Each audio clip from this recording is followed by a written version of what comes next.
네, 오늘 본문은 지혜에 대한 실질적인 가르침입니다. 우리 교회는 매일 성경 큐티지 본문을 따라서 새벽 설교를 하는데요.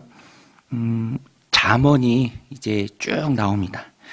잠언이 지혜서죠. 지혜가 호크마라는 단어인데요. 이것은 하나님의 지혜죠. 하나님을 경외하는 것. 그것이 지혜의 근본입니다. 그런데 하나님을 경외하는 그런 신령한 부분의 지혜가 또 인간 생활을 할 때 실질적인 부분과 많이 연관이 됩니다. 그래서 둘이 구분될 수 없다는 거죠. 우리들 삶을 하루하루 살아가면서 그 삶 가운데 실질적인 모습에 하나님의 지혜가 나온다라는 것입니다. 오늘 본문도 그런 삶의 실질적인 아주 구체적인 가르침인데요. 23절부터 25절은 공정한 재판에 관한 잠언입니다.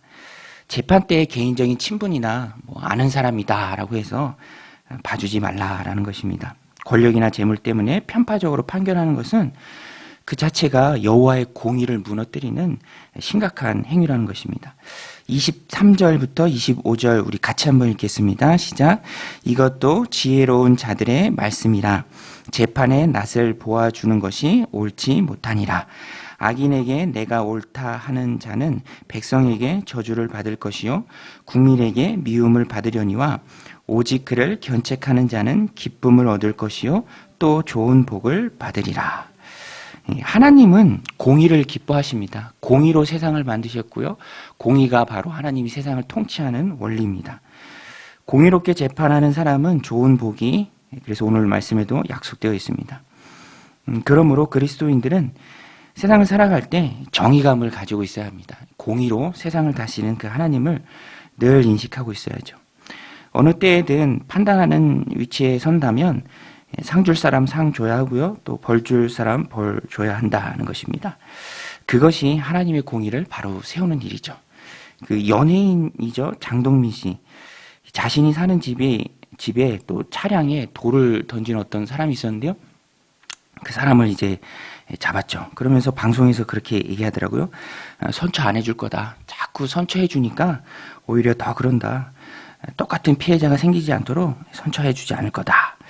근데 일리가 있는 말이라고 생각합니다. 물론 그리스도인들은 사랑이 충만해야죠. 그런데 동시에 공의로운 마음도 가지고 있어야 합니다. 하나님의 사랑은 공의라는 울타리 안에서 더욱 충만하게 오고 가는 것이죠.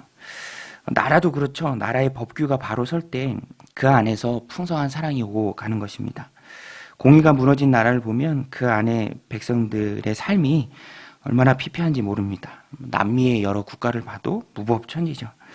그래서 우리는 공의로 다스리시는 하나님, 특별히 잠언이 하나님의 공의에 대해서 많이 말씀하고 있습니다. 그래서 오늘 우리도 기억하고 정의감을 가지고 또 기도해야 합니다. 이 나라의 공의가 바로 서게 하소서, 억울한 사람이 없게 하소서라고 기도하고 또 정의감을 가지고 하나님 주신 삶을 살아가는 것이 지혜입니다. 26절은 독립된 개별 잠언인데요. 정직하고 적절한 대답을 하는 친구의 가치에 대한 교훈입니다. 입맞춤과 같다라는 표현이 나오는데요. 경우에 합당한 말이 나에게 도움이 되는 그 말이 굉장히 큰 가치가 있다라는 교훈입니다. 그런데 질문에 대한 대답이 입맞춤과 같다라는 거죠. 그래서 27절이 전달하고자 하는 의미는 내가 무언가를 물어봤을 때 거짓된 칭찬과 대답보다는 정직하고 바른 말을 해주는 사람이 진정한 친구다. 진실한 조언이 중요하다라는 말씀입니다. 우리 26절 말씀도 같이 한번 읽어보겠습니다. 적당한 말로 대답함은 입맞춤과 같으니라.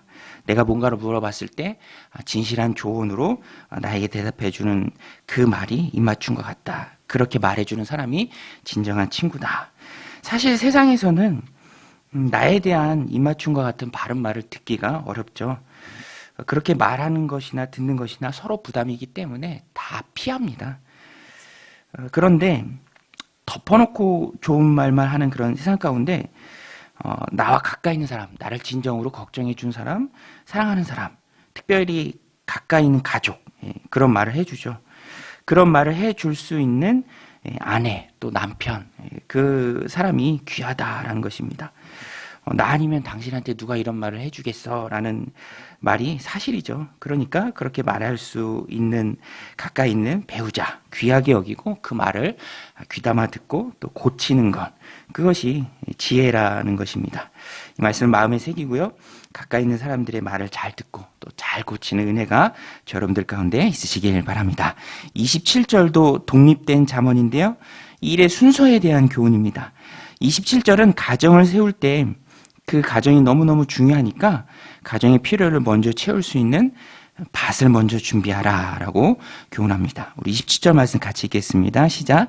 내 일을 밖에서 다스리며 너를 위하여 밭에서 준비하고 그 후에 내 집을 세울지니라. 예. 여러분, 이 말씀을 통해서 얻는 지혜가 두 가지인데요. 하나는 일의 순서가 중요하다는 것입니다. 일의 순서. 예. 또 하나는 가정이 중요하다는 것입니다. 모든 일에는 순서가 있죠. 순서대로 준비를 해야 합니다. 저도 목회를 하면서 하나님 은혜 주셨던 게 준비해야 할 시기 또 준비해야 할 때에 하나님이 잘 준비할 수 있는 그런 길로 인도해 주셔서 20대 신학교에 들어가고 또 목회 일선에 나오기까지 잘 준비되는 과정을 허락하신 하나님께 감사하는 마음이 늘 있고요. 그렇게 사람들도 보면 각 분야에서 잘 준비된 사람이 또 영향 있게 쓰임 받는 모습을 봅니다. 순서대로 준비하면 일이 순조롭게 진행되고 또 그렇게 순조롭게 진행되면서 또 많은 열매를 맺을 수 있다는 것입니다. 또 이렇게 순조롭게 준비되어야 할 이유는 목적이 가정에 있습니다.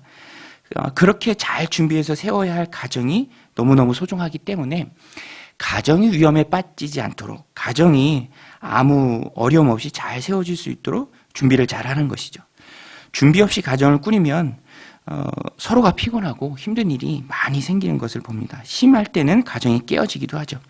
그런 일이 없도록 인격적으로 또 경제적으로 또 서로를 향한 사랑의 결단으로 가정을 세우기 전에 잘 준비해야 한다라는 것입니다.